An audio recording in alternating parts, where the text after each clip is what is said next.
On December 11, 1978, 6 masked and armed individuals stormed the Lufthansa Airlines cargo terminal at New York's JFK International Airport during the night shift. In just 64 minutes, they stole cash and jewelry worth approximately $30 million in today's value, marking the largest heist in US history at the time. Remarkably, no one was killed or seriously injured during the operation.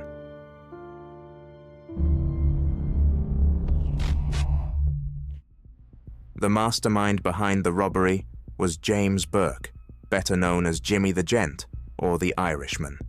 A 47-year-old with deep ties to the Lucchese mafia family, Jimmy's troubled life began long before his involvement in crime. Born in New York in July 1931 to Jane Conway, his mother abandoned him to foster care when he was just 2 years old. He spent his childhood moving between homes and Catholic institutions run by nuns, where abuse was common. His stepfather died in a car accident in 1944, and his stepmother blamed Jimmy, subjecting him to relentless beatings. Violence and chaos became the backdrop of his life, shaping his future. As an adult, Jimmy turned to organized crime. He was a master at smuggling untaxed cigarettes and alcohol, running loan sharking operations, and managing illegal gambling and money laundering schemes.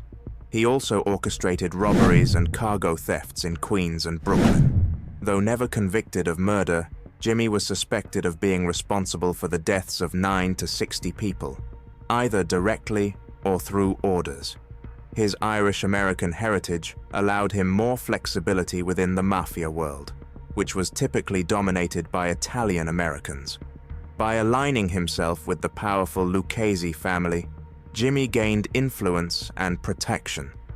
One of Jimmy's key allies was Paul Vario, a 1.9-meter-tall, 113-kilogram crime boss who rose through the ranks of the Lucchese family.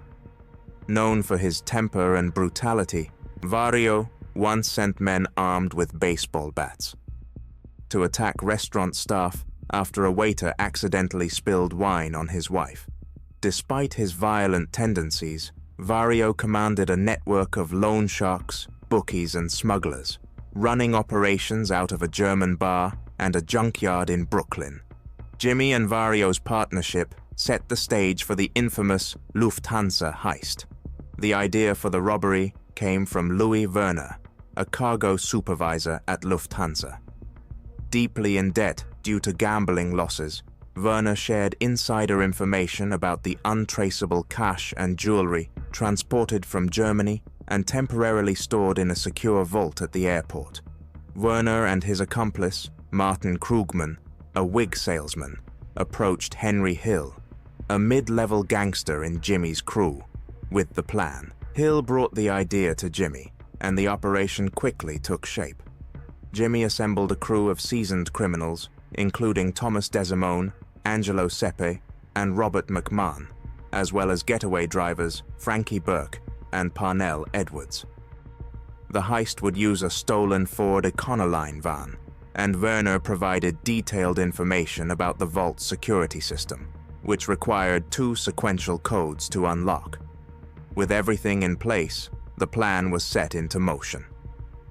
At 3:12 a.m. on December 11th, the crew arrived at the terminal. They subdued a cargo worker, threatening his family to ensure his cooperation. Using Werner's key, they gained access to the building, rounded up the employees, and locked them in a break room. The shift manager, the only person with the codes to the vault, was lured out with a fabricated story about a technical issue. Under duress, he opened the vault, and the robbers carefully selected 40 packages containing cash and jewelry. By 4:14 a.m., the van was loaded, and the crew disappeared into the night. The employees, fearing for their lives, waited 14 minutes before contacting the authorities. The heist seemed flawless, but the mafia world is rarely predictable. 2 days later, police discovered the abandoned getaway van in a no-parking zone in Brooklyn. Fingerprints on the van led them to Parnell Edwards, one of the drivers. Instead of disposing of the van as instructed, Edwards had parked it carelessly and forgotten about it while high at his girlfriend's house. Jimmy, known for his meticulous planning, was furious. Fearing that Edwards might talk, Jimmy ordered his execution. This marked the beginning of a bloody cleanup operation.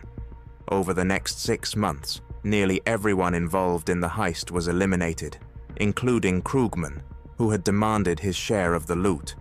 Jimmy's paranoia grew, leading him to kill even close associates and their families. By the time the dust settled, no witnesses remained to implicate him. Despite the extensive police investigation, the full story of the Lufthansa heist never came to light. Werner was arrested and sentenced to 15 years in prison for his role. Henry Hill, fearing for his life, turned informant in 1980 and entered the Witness Protection Program. Although Hill provided significant information about the Lucchese family, he revealed little about the heist. Paul Vario and Jimmy Burke were eventually imprisoned, but not for the Lufthansa robbery. Vario was convicted of racketeering and loan sharking, while Jimmy was jailed for fixing college basketball games. Both men died in prison from cancer, and the exact fate of the stolen loot remains a mystery.